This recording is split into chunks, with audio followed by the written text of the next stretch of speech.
سب سے پہلے تو جی اللہ تعالیٰ کا بہت شکر اور اس کا احسان ہے، اور اس کی اس نعمت پہ جتنا شکر ادا کیا جائے کم ہے کہ اس نے ایک مرتبہ پھر ہمیں رمضان مبارک جیسا بابرکت مہینہ عطا فرمایا، اور اس کے بعد جو ہے یہ اپنی جو کتاب ہے جس کی حفاظت وہ خود کر رہا ہے اس کو پڑھنے کی اور اس کو سمجھنے کی توفیق عطا فرمائی۔ کچھ باتیں ہیں وہ انتظامی نوعیت کی ہیں، وہ پہلے عرض کر دوں کہ نماز 9:05 پہ ہے، کچھ دیر بعد 9 بجے ہو جائے گی، اور ترتیب ہماری وہی رہے گی کہ پہلے آگے پارے کا ترجمہ اور پھر 4 رکعت تراویح اور پھر آگے پارے کا ترجمہ اور پھر 4 رکعت تراویح اور وتر۔ اس دفعہ انشاءاللہ 3 پورا حضرات جو ہیں 3 لوگ امامت کریں گے، 4 اور وطروں کے الگ امام ہوں۔ پہلے 4 دن جو ہے وہ انشاءاللہ 100 پارہ چلے گا تو تھوڑا سا ٹائم جو ہے وہ زیادہ لگے گا بنسبت اور دنوں کے۔ دوسری بات قرآن کریم سے متعلق ہے وہ یہ کہ یہ اللہ کی کتاب ہے، اللہ تعالیٰ نے نازل بھی اس کو اس لیے کیا ہے کہ لوگ اس سے عقل پکڑیں۔ اللہ خود فرماتا ہے کہ اِنَّا أَنزَلْنَاهُ قُرْآنًا عَرَبِيًّا لَعَلَّكُمْ تَعْقِلُونَ، تاکہ تم اس سے عقل پکڑو اور اس کو سمجھو۔ اور اس میں کوئی شک نہیں ہے، اس کی جتنی باتیں بھی ہیں وہ شکوک اور شک سے جو ہے اور شبہات سے بہت بالاتر ہیں، لہذا اس کو یقین کے ساتھ جو ہے نا وہ سمجھا جائے کہ اس میں کوئی شبہ نہیں ہے۔ اور قرآن کریم کی جو بات ہے وہ بالکل آخری بات ہے، یعنی میرے والد نے جو کہا، میرے دادا نے جو کہا، یا جو میں بچپن سے سنتا آیا، یا مجھے فلاں مولوی صاحب نے جو کہا، وہ سب باتیں جو ہیں وہ ثانوی ہیں، قرآن کے آگے ان کی کوئی حیثیت نہیں ہے۔ قرآن کا جو ورژن ہے، قرآن کی جو بات ہے وہی لاسٹ بات ہے، قرآن کی جو بات ہے وہی فائنل اور حتمی بات ہے۔ رمضان کا جو مہینہ ہے اس کو فضیلت اس لیے حاصل ہے، جیسے کہ ہم کل پڑھیں گے بھی، ابھی میں نے آیات کی تلاوت کی کہ شہر رمضان الذی انزل فیہ القرآن، رمضان کا مہینہ اس میں قرآن کریم نازل کیا گیا۔ یہ ہدایت ہے لوگوں کے لیے، اور اس کے اندر واضح دلائل ہیں ہدایت کے، اور یہ فرقان ہے، فرق کرنے والی ہے حق و باطل کے درمیان۔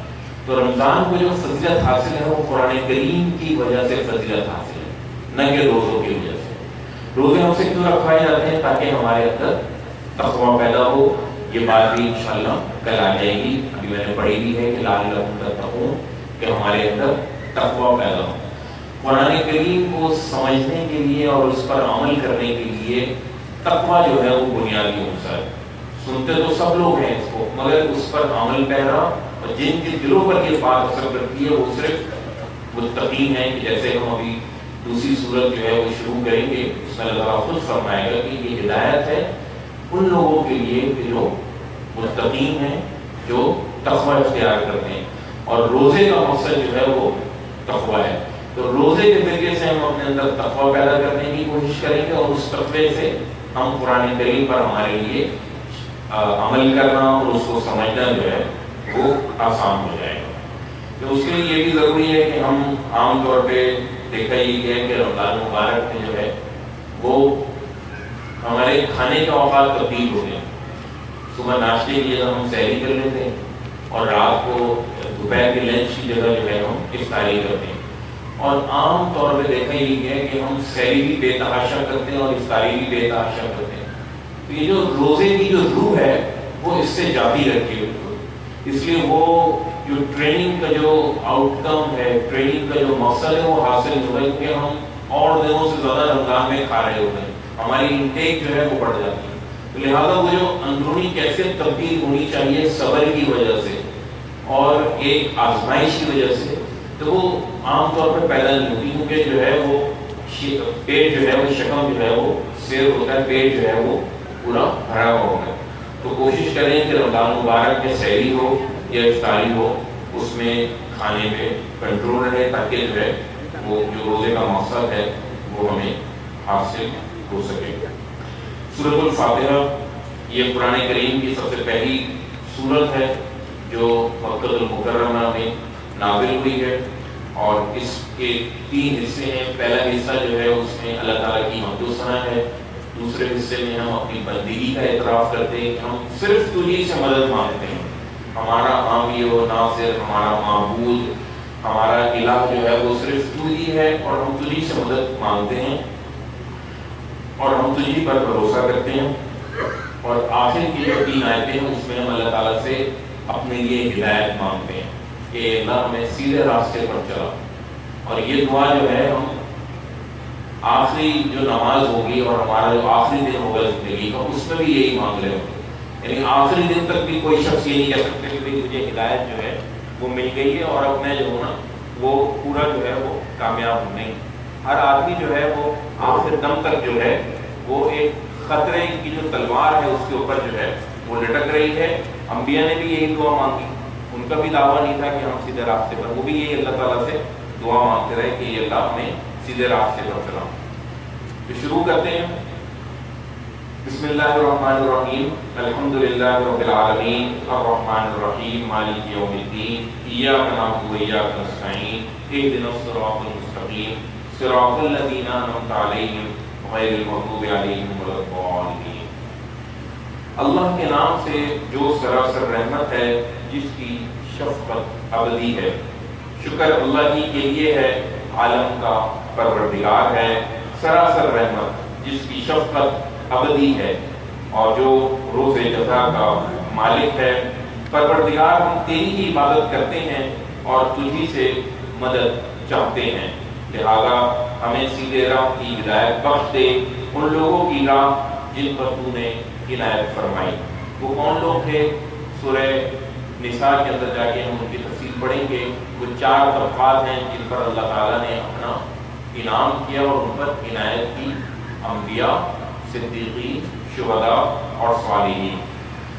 نہ کہ ان لوگوں کے راستے پر جن پر آپ کا غضب نازل ہوا، آپ نے اپنا غصہ کیا، ان لوگوں کے راستے پر سے بھی ہمیں بچا، اور نہ ان لوگوں کے راستے پر ہمیں چلا کہ جو راہ سے بھٹکے ہوئے تھے۔ اور اس دعا کے بعد ہم کہتے ہیں کہ اللہ یہ دعا ہے، لہذا آمین، اے اللہ اس کو ہمارے حق میں قبول فرما۔ سورہ بقرہ، بقرہ کے معنی، البقرہ کے معنی جو ہے وہ گائے کے ہیں۔ اس سورہ کے اندر جو ہے وہ ایک گائے کا جو ہے وہ قصہ آئے گا، اس لیے اس سورت کو جو ہے وہ موسوم کیا گیا ہے گائے کے نام سے۔ یہ سورت جو ہے اول طور پہ یہود کو مخاطب کرتی ہے، کیونکہ اللہ تعالیٰ نے ان کو جو ہے وہ امامت کے منصب سے پر ان کو رکھا تھا اور ان کو ذمہ داری دی تھی شہداء علی الناس کی، اور لوگوں تک جو ہے وہ گواہ بنانے کی، لہٰذا انہوں نے یہ گواہی جو ہے وہ پورے طور پہ ادا نہیں کی۔ اب یہ منصب جو ہے بنو اسماعیل کو دیا جا رہا ہے۔ آپ صلی اللہ علیہ وسلم چونکہ بنو اسماعیل کی اولاد میں سے ہیں، حضرت ابراہیم کی اولاد میں سے ہیں، اب وہاں پر دیا جا رہا ہے۔ تو اول مخاطب جو ہیں وہ یہود ہیں، اور ان کے جرائم کا ذکر ہوا کہ انہوں نے یہ جرائم کیے، یہ معاملات کیے، اللہ تعالیٰ کے حکموں کو اس طرح سے لیا، اس طرح سے توڑا، اس طرح سے موڑا، اس طرح سے نافرمانیاں کی۔ لہذا اے مسلمانوں، اب تم کو جو یہ ذمہ داری دی جا رہی ہے، تم اس چیز کا خیال رکھنا کہ کہیں ایسا نہ ہو کہ تم ان کے نقش قدم پہ چلو، اور اگر تم ان کے نقش قدم پہ چلے تو جیسے یہود کے ساتھ اللہ نے معاملہ کیا کہ ان کو گمراہ کیا، تو تمہیں بھی گمراہ کر دیں گے، اور نصارہ پر ان کا غضب نازل ہوا تو لہٰذا تم پر بھی غضب نازل ہوگا۔ سورہ آل عمران میں جا کے ہم جو ہے وہ نصارہ کے بارے میں پڑھیں گے، وہاں پر اول خطاب جو ہے وہ اہل کتاب نصارہ یعنی عیسائیوں کا ہے، اور اس کی اتباع میں جو ہے مسلمانوں کو خطاب کیا گیا ہے۔ تو اس کتاب کا جو، اس سورت کا جو موضوع ہے وہ اتمام حجت ہے، لیکن ان پر جو ہے اللہ تعالیٰ کی ساری باتیں جو ہیں وہ پوری ہو کے رہیں گی، اور ایک نئی امت کی بنیاد رکھی جا رہی ہے۔ صحابہ اکرام کی تربیت کی جا رہی ہے، ان کو بتایا جا رہا ہے کہ اس طرح نہ ہو جانا، اور اب تم نے جو ہے نا وہ یہ کام کر رہے ہیں، اور امامت کا جو منصب ہے وہ اب تمہیں جو ہے وہ منتقل کیا جا رہا ہے، اور تم نے جو ہے وہ نئے فرائض جو ہے وہ دیے جا رہے ہیں۔ اللہ کے نام سے جو سراسر رحمت ہے اور جس کی شفقت ابدی ہے، یہ سورہ الف لام میم ہے، یہ کتاب الہی ہے، اس میں کوئی شبہ نہیں۔ ہدایت ہے ان خدا سے ڈرنے والوں کے لیے جو بن دیکھے مان رہے ہیں اور نماز کا اہتمام کر رہے ہیں اور جو کچھ ہم نے انہیں دیا ہے اس میں سے ہماری راہ میں خرچ کر رہے ہیں، اور جو اسے مان رہے ہیں جو تم پر نازل کیا گیا ہے اور اسے بھی جو تم سے پہلے نازل کیا گیا، اور آخرت پر فی الواقع یقین رکھتے ہیں، یہی اپنے پروردگار کی ہدایت پر ہیں اور یہی ہیں جو فلاح پانے والے ہیں۔ اس کے برخلاف جن لوگوں نے اس کتاب کو نہ ماننے کا فیصلہ کر لیا ہے، یعنی جو اس درجے پہنچ گئے ہیں کہ انہوں نے یہ فیصلہ کر لیا ہے کہ ہم نے ان کی بات نہیں ماننی، ان پر ساری باتیں پہنچ چکی ہیں، نبی سے رسول سے کی زبان سے جو ہے پیغام براہ راست سن چکے ہیں اور یہ فیصلہ کر لیا ہے انہوں نے کہ ہم اس کو نہیں مانیں گے۔ ان کا بیان ہو رہا ہے کہ ان کے لیے برابر ہے کہ تم انہیں خبردار کرو یا نہ کرو، وہ نہ مانیں گے۔ ان کے دلوں اور کانوں پر اب اللہ نے اپنے قانون کے مطابق مہر لگا دی ہے اور ان کی آنکھوں پر پردہ ہے، اور قیامت کے دن ایک بڑا عذاب ہے جو ان کے لیے منتظر ہے۔ اور انہی لوگوں میں وہ منافقین بھی ہیں جو یہ کہتے ہیں کہ ہم نے اللہ کو مانا ہے اور قیامت کے دن کو مانا ہے، دراحال ہے کہ وہ اصلاً ان میں سے کسی چیز کو بھی نہیں مانتے۔ منافق ہم جانتے ہیں، انہیں کہتے ہیں کہ جو اسلام کو ظاہر کرتے ہیں مگر ان کا دل آمادہ نہیں ہوتا ان چیزوں کے اوپر، نہ وہ اللہ کو مانتے ہیں اور نہ وہ آخرت کو مانتے ہیں، تو ان کا بیان ہو رہا ہے۔ دراحال ہے کہ وہ اصلاً ان میں سے کسی چیز کو بھی نہیں مانتے، وہ اللہ اور اہل ایمان دونوں کو فریب دینا چاہتے ہیں، اور در حقیقت یہ ہے کہ وہ اپنے آپ ہی کو فریب دے رہے ہیں۔ اللہ تعالیٰ کو کون فریب دے سکتا ہے، کون دھوکہ دے سکتا ہے؟ تو در حقیقت میں وہ اپنے آپ کو فریب دے رہے ہیں، یعنی خود ان کے اندر تضاد ہے، زبان سے کچھ کہتے ہیں اور دل کے اندر کچھ ہے، خود کنفیوژن کا شکار ہے، لیکن یہ اس کا شعور نہیں رکھتے۔ ان کے دلوں میں حسد کی بیماری تھی تو اللہ نے اب ان کی اس بیماری کو اور بڑھا دیا ہے۔ حسد کی جو بیماری ہے یہ انسان کو حق قبول کرنے میں بہت بڑی رکاوٹ ہے، لہٰذا اللہ تعالیٰ نے ان کی بیماری کا ذکر کیا ہے کہ یہ قبول کیوں نہیں کر رہے تھے کہ حسد تھا، کہ رسول ہمارے اندر سے کیوں نہیں آیا، بنو اسحاق میں سے کیوں نہیں آیا، بنو اسماعیل سے کیوں آیا۔ تو اس حسد کی بیماری کی وجہ سے کیا ہے کہ ان کی کانوں پر پردہ پڑ گیا، اور اللہ نے کیا کیا کہ انہوں نے خود اپنی بیماری کو چونکہ پالا، اس کو عزیز رکھا، اس کو سینے سے لگایا، تو اللہ نے بھی ان کی اس بیماری کو اور بڑھا دیا، اور ان کے اس جرم کی پاداش میں کہ یہ جھوٹ بولتے رہے ہیں، ان کے لیے بڑا دردناک عذاب ہے۔ اور جب ان سے کہا جاتا ہے کہ اپنے اس رویے سے تم اس سرزمین میں فساد پیدا نہ کرو، تو جواب میں کہتے ہیں کہ ہم تو اصلاح کرنے والے ہیں، خبردار یہی فسادی ہیں لیکن اس کا احساس نہیں کر رہے۔ اور جب ان سے کہا جاتا ہے کہ تم بھی اس طرح ایمان لاؤ جس طرح تمہارے سامنے یہ لوگ ایمان لائے ہیں، یعنی صحابہ کرام ایمان لائے ہیں، تو بڑے تکبر سے کہتے ہیں کہ ہم کیا ان احمقوں کی طرح ایمان لائیں؟ سن لو یہی احمق ہیں لیکن نہیں جانتے۔ اور جب مسلمانوں سے ملتے ہیں تو کہتے ہیں کہ ہم نے مان لیا، اور جب علیحدگی میں اپنے شیطانوں کے پاس پہنچتے ہیں تو کہتے ہیں کہ ہم تمہارے ساتھ ہیں۔ یعنی ایسے لوگ جو سرکش ہو گئے، جو ان کی طرح ہیں، ان کو اللہ تعالیٰ نے شیطان کہا۔ تو شیطان صرف وہ ابلیس نہیں ہے، بلکہ ہر وہ شخص جو حق کو قبول کرنے سے انکاری ہو جائے وہ سرکش ہے، اور عربی میں اس کو شیطان کہتے ہیں۔ تو جب علیحدگی میں اپنے شیطانوں کے پاس پہنچتے ہیں تو کہتے ہیں کہ ہم تمہارے ساتھ ہیں، ہم تو ان سے مذاق کر رہے ہیں۔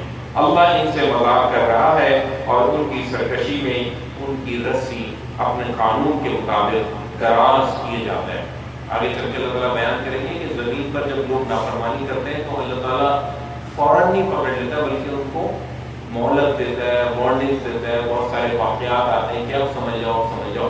تو یہ اللہ کا قانون ہے، اپنے قانون کے مطابق دراز کیا جاتا ہے رسی کو۔ اس طرح کی یہ بھٹکتے پھر رہے ہیں، یہی ہیں جنہوں نے ہدایت پر گمراہی کو ترجیح دی، یعنی ہدایت آ گئی تھی ان کے پاس اور گمراہی کو بھی سمجھ گئے تھے، تو انہوں نے چناؤ جو کیا اپنے لیے وہ گمراہی کر دیا۔ تو اللہ فرما رہا ہے کہ ان کا یہ سودا جو انہوں نے اپنے حق میں کیا، ان کے لیے کچھ نفع بخش نہ ہوا اور نہ یہ کوئی راستہ پا سکے۔ اب جو ہے اللہ تعالیٰ وہ مثالیں دے رہے ہیں ان کے بارے میں کہ حق آ گیا، کہ یہ قرآن آ گیا اور رسول نے سنا دیا قرآن، اس کے بعد بھی انہوں نے حق کو جو ہے وہ اس کا چناؤ نہیں کیا، بلکہ اپنے لیے